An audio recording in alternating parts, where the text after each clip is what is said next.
मैं गायक नहीं बनवाया तो मेरा बेटा गायक बन जाए, ये सब बातें बेकार की हैं। तो किसी को भी पराधीन करना एक बहुत बड़ी हिंसा है। आप उसे खुला मौका दें, आप सुख खरीद सकते हैं, खुशी खरीद के दिखाओ। आपको सुखी कहने वाले बहुत मिल जाएंगे। जब आप दृश्य देख रहे होते हैं, कोई बढ़िया से प्रसंग सुन रहे होते हैं भगवान कृष्ण का, उसमें आप रो रहे होते हैं ना, और आनंद ज़रूरी नहीं है कि आप हंस रहे हैं तभी आनंद है, आप रो रहे हैं तब भी आनंद है।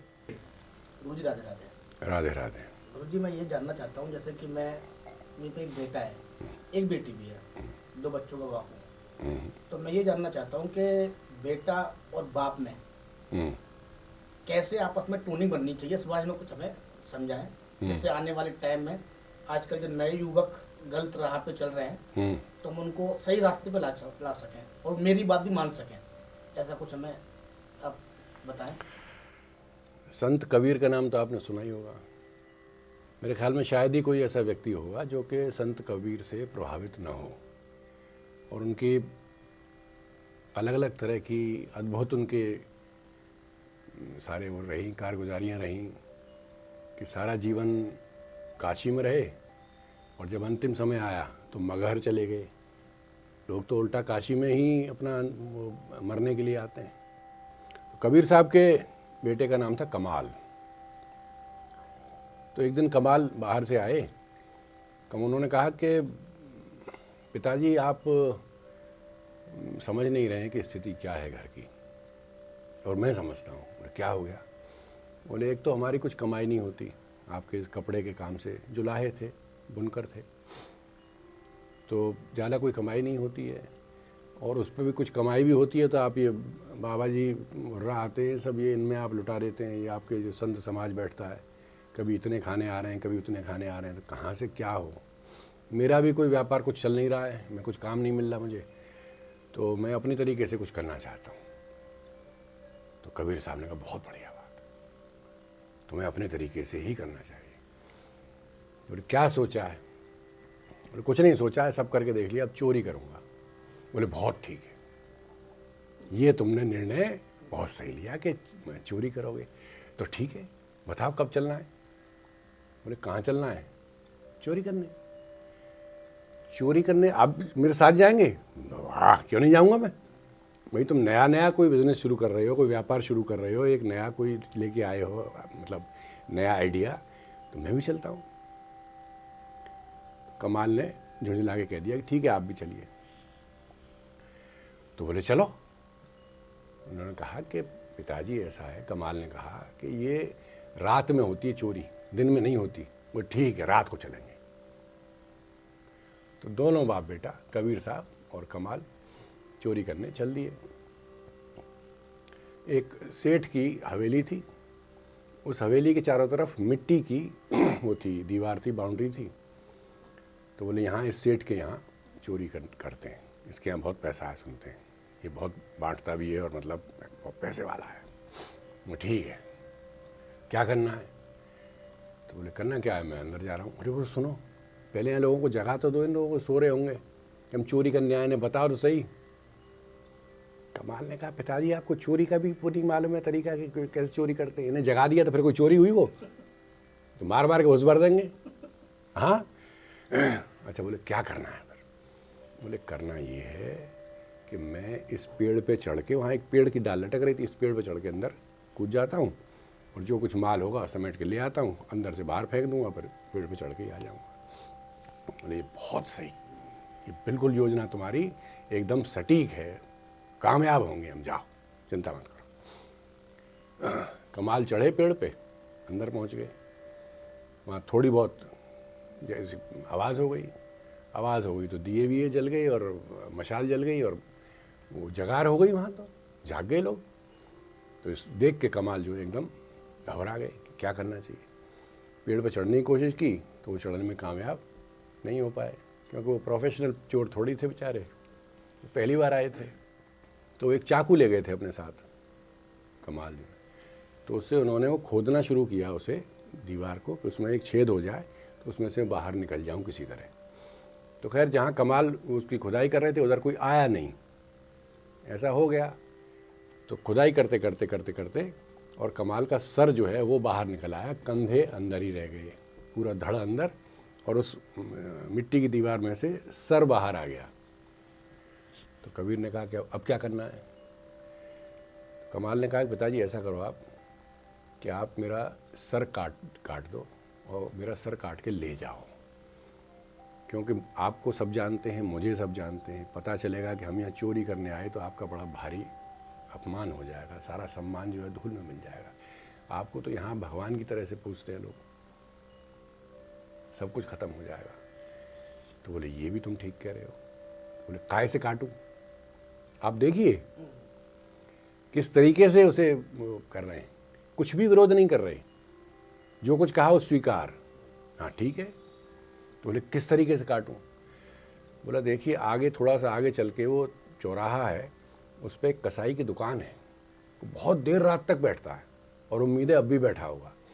आप उस पर गड़ासा ले आओ और गर्दन मेरी काट के ले जाओ और गड़ासा वापस कर देना। बहुत सही। पहुंच गए कसाई के पास। अरे बोले कबीर साहब आप आइए, बताइए क्या आदेश करूं और क्या हुआ है, क्या है, मतलब आपका क्या है? तो बोले भैया अपना गड़ासा दे दो मुझे।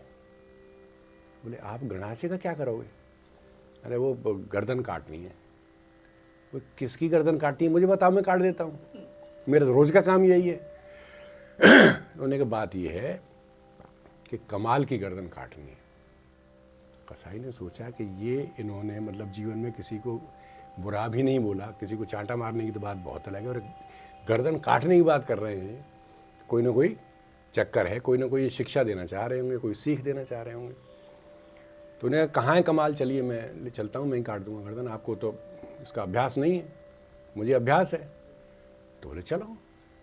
तो वहाँ आ गए जहाँ पे वो कमाल फंसे हुए थे उसमें दीवार में। तो उन्होंने कमाल से पूछा क्या बात है भैया, क्या मामला है? अरे बोले कुछ नहीं, मैं निकल नहीं पा रहा हूँ बाहर और इसमें फंस गया हूँ। बोले अच्छा अच्छा अच्छा। तो उन्होंने कहा आप सिर्फ वापस अंदर ले जाओ। तो उसने गंडासे, कोई बड़ा गंडासा था, खूब भारी भरकम तगड़ा, वो काटता होगा कुछ बड़े जानवर वानवर। तो गंडासा अंदर कर दिया। बोले इस गंडासे पे आप खड़े हो जाओ और मैं इधर से झटका मारता हूँ, उछल के आप कूद के बाहर आ जाना। तो ये काम हो गया, निकल के बाहर आ गए। तो बोले, उसने पूछा कि ये सब हुआ कैसे? तो कबीर साहब बोले हम यहाँ चोरी करने आए थे और चोरी करने के चक्कर में सारा मामला गड़बड़ हो गया है। तो कमाल ने बहुत तेरे सी वो करने की कोशिश की कि छोड़िए कोई बात नहीं और ठीक है ठीक है। कसाई को कोई फर्क नहीं, वो सोच भी नहीं सकता था कि कबीर साहब अपने बेटे को लेके या अकेले कैसे भी चोरी करने आएंगे। यहाँ तक कि कमाल के बारे में कोई नहीं सोच सकता था कि ये चोरी करने आएंगे। तो उसने कहा कि अब और कोई मेरे लायक सेवा या मैं चलूं? तो बोले कुछ नहीं, अब हमें कोई ज़रूरत नहीं पड़ेगी, आगे से जब भी हम आएंगे गंडासा साथ लेके आएंगे। सब कुछ किया बेटे ने, जो कुछ कहा वो सब कुछ ऐसे किया बिल्कुल शिष्य की तरह से, जैसे कि मतलब अनुसरण करना होता है शांत भाव से, सब कुछ स्वीकार करते हुए, और शिक्षा भी दे दी। इस सहजता की पराकाष्ठा है। तो मेरा आपसे कहना यही है पंकज जी कि आप अपने परिवार के साथ, अपने बच्चों के साथ जितने सहज रहेंगे, जितने सहज रहेंगे उतना ही अच्छा है। और जितना आप उनको कुछ ना कुछ लादने की कोशिश करेंगे, आप वो जैसे देखेंगे कि इसकी मार्कशीट में कितने नंबर हैं, क्या है, कैसा कर रहा, क्या नहीं कर रहा, मामला सारा गड़बड़ हो जाना है। हम ये भूल जाते हैं कि हम भी कभी उतने ही बड़े थे। हम उन सब अपने जो ऊधम थे, हमारे जो उपद्रव थे, जो सब हम करते थे, शैतानियाँ करते थे, उन सबको तो भूल जाते हैं। बच्चे से ये उम्मीद करते हैं कि ये तो सीधे मर्यादा पुरुषोत्तम राम बन जाए बेटा, सीधे सीधे अभी के अभी। और दूसरी बात, उन चीज़ों को जीने की कोशिश करते हैं। कोई सोचता है कि मैं पहलवान नहीं बन पाया तो मेरा बेटा पहलवान बन जाए, मैं गायक नहीं बन पाया तो मेरा बेटा गायक बन जाए। ये सब बातें बेकार की हैं। तुलसीदास जी ने कहा है ना, पराधीन सपने सुख नाही। तो किसी को भी पराधीन करना एक बहुत बड़ी हिंसा है। हम बहुत सी उन हिंसाओं को करते हैं।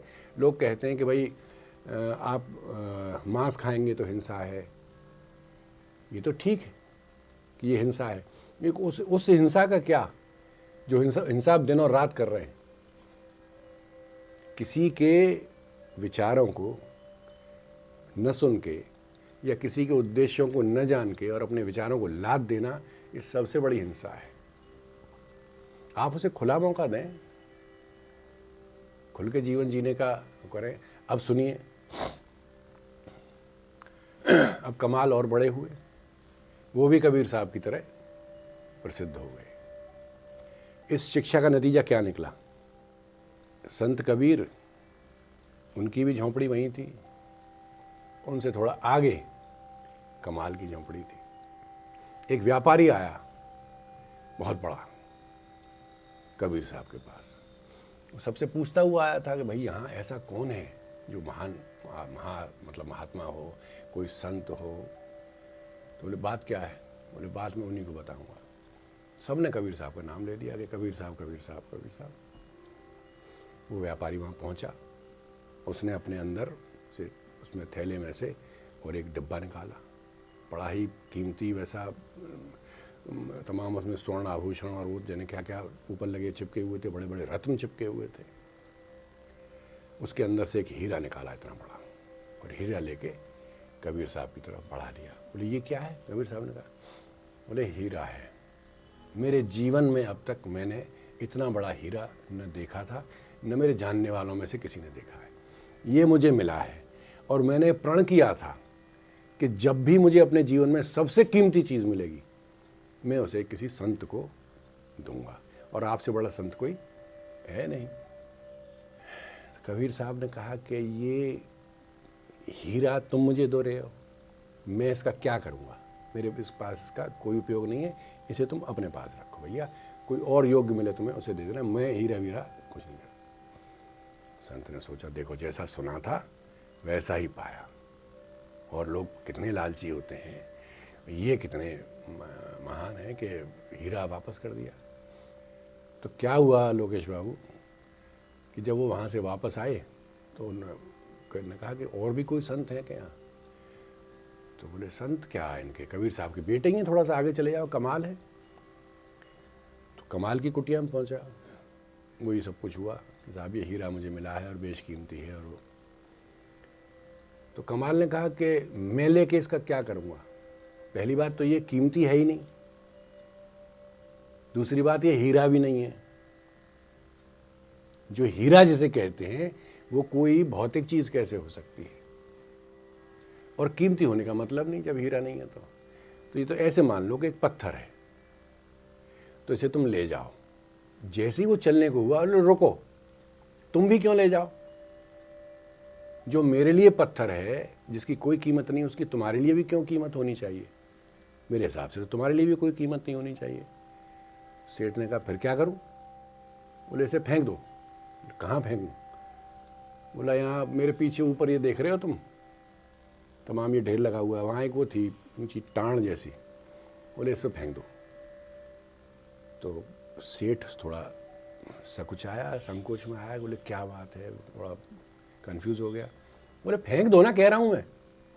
फेंक दिया। बोले और कोई आ गया? बोले कुछ नहीं, जाओ मौज करो। सेठ ने सोचा देखो कितना, मतलब एक पिताजी इनके कितने ज़बरदस्त संत, उन्होंने हीरा लेने से मना कर दिया कि ये तो पत्थर है, मैं क्या करूँगा, बेकार है, और इसने बेवकूफ़ बना के ठग लिया मुझसे। तो ये है खिलाड़ी, और लोग यहाँ इसको भी संत मान रहे हैं, तो बहुत गलत आदमी है। बीत गए साल, 2 साल, 3 साल, आया वो फिर दोबारा। मैं देखूँगा कमाल की तो झोंपड़ी की कहानी ख़त्म हो गई होगी, तो महल तो महले बन गए होंगे, अब तो खेल कुछ और ही होगा भाई। वो हीरा था बहुत कीमती, बेशकीमती हीरा। पहुँचे कबीर साहब से वही रामा कृष्णा हुई, सब ठीक हुई। कमाल के पास पहुँचे, वहाँ पहुँचे कि आपने पहचान लिया मुझे महाराज? मैंने नहीं पहचाना, मैं 3-4 साल पहले आया था। बोले आए हो गए, आपको हीरा दे गया था? बोले मुझे आज तक किसी ने हीरा नहीं दिया, हीरे की तलाश में तो हूँ मैं, और यहाँ क्यों बैठा हूँ कि कभी तो मुझे कोई हीरा देगा, कभी तो मुझे कोई हीरा देगा, मुझे खुद ही ढूंढना पड़ेगा, अपना हीरा मुझे नहीं देगा कोई। अरे साहब इतना कीमती था? बोले कैसा कीमती, कैसा हीरा भैया, तुमने मुझे कुछ नहीं दिया। बोले आपने कहा था कि पत्थर, ये पत्थर है, बेकार है, और इसे फेंक दो। बोले कहाँ फेंका था, वहाँ ढूंढो। बोले मैंने तो यहाँ टाँड़ पे आपके पीछे जो है ये इस पर फेंक दिया था यूँ करके। वो ढूंढो।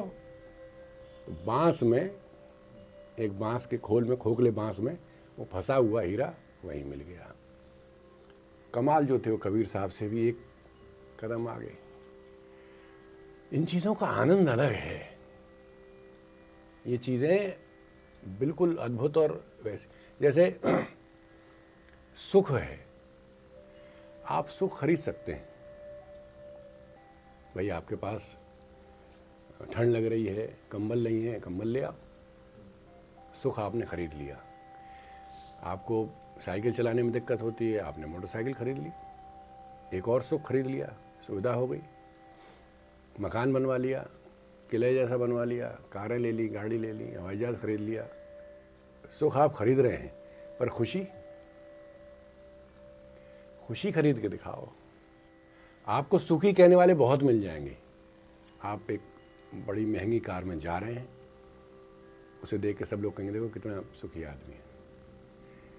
और जो उसमें सुखी आदमी बैठा है वो नींद की गोली खा के सो रहा है, वो तमाम बीमारियों की दवाई ले रहा है, उसके हार्ट की सर्जरी हो चुकी 2 बार। सही है ना? तो जो चीज़ आप खरीद नहीं सकते वो है खुशी।